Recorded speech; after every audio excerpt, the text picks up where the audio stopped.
উপত্যকায় ফের গুলির শব্দ, এক জঙ্গি খতম, আরো দুই জঙ্গির লুকিয়ে থাকার খবর। এলাকা ঘিরে রেখে তল্লাশি চালাচ্ছে বাহিনী, খবর সংবাদ সংস্থা সূত্রে। আরেকবার জানিয়ে রাখবো, উপত্যকায় ফের গুলির শব্দ এবং এক জঙ্গি খতম হয়েছে এমনটাই জানাচ্ছে সূত্র। আরো দুই জঙ্গির লুকিয়ে থাকার খবর রয়েছে। এলাকা ঘিরে রেখেছে, কর্ডন করে রেখেছে এবং তল্লাশি চালাচ্ছে বাহিনী। এই মুহূর্তে সেই খবরে আমরা চোখ রাখছি। উপত্যকা জুড়ে রীতিমতো অ্যালার্ট রয়েছে বাহিনী এবং সার্চ অপারেশন চলছে সেনার। পাশাপাশি এক জঙ্গি ইতিমধ্যেই খতম হয়েছে এমনটাই জানাচ্ছে সূত্র। আমাদের সঙ্গে এই মুহূর্তে টেলিফোনে রয়েছেন প্রতিনিধি বাসব রায়। বাসব, কাশ্মীরে এক জঙ্গির খবর খতম হওয়ার খবর পাওয়া যাচ্ছে এবং আরো দুই জঙ্গি নাকি লুকিয়ে রয়েছে, কি বিস্তারিত তথ্য রয়েছে এই মুহূর্তে? হ্যাঁ, সেটা হচ্ছে ভারত পাক সংঘর্ষ বিরতির মাঝে শোপিয়ান, জম্মু কাশ্মীরের শোপিয়ানে জঙ্গিদের তো মানে পুলিশ না বলা যায়, প্রশাসন বা সেনাবাহিনী ওখানে তল্লাশি চালাচ্ছিল। সেই সময় জঙ্গিরা গুলি ছড়ে, পাল্টা সেনাবাহিনীও গুলি ছড়ে। তখন একজন জঙ্গি খতম হয়।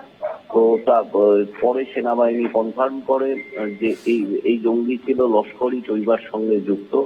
এছাড়া আরো দুই জঙ্গি শোপিয়ানে ঢুকে পড়েছে এবং তাদের খোঁজে তল্লাশি চালানো হচ্ছে। গোটা এলাকা ঘিরে রেখেছে সেনাবাহিনীর লোকজন। জায়গাটা হচ্ছে জিনপাথের কেল্লার এলাকা। সেখানেই দুই জঙ্গিদের সঙ্গে সেনাবাহিনীর গুলি লড়াই চলেছে।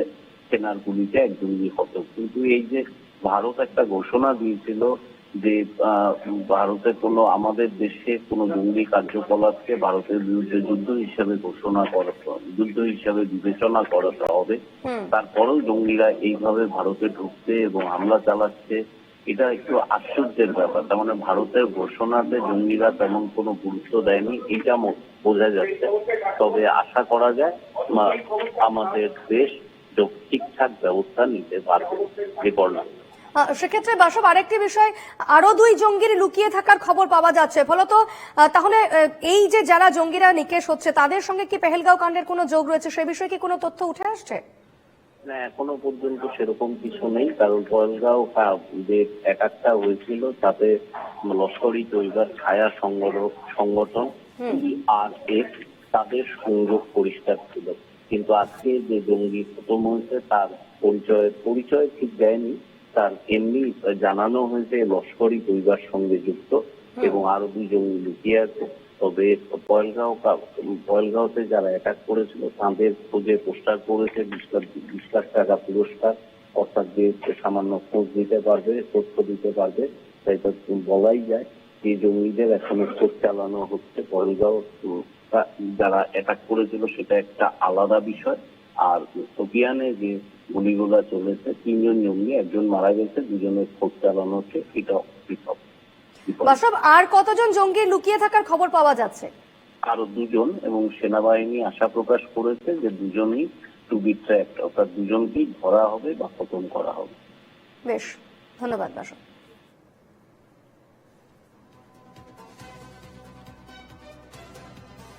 উপত্যকায় আবারও গুলির শব্দ এবং ইতিমধ্যেই এক জঙ্গি নিকেশ হয়েছে এমনটাই খবর পাওয়া যাচ্ছে সেনা সূত্র মারফত।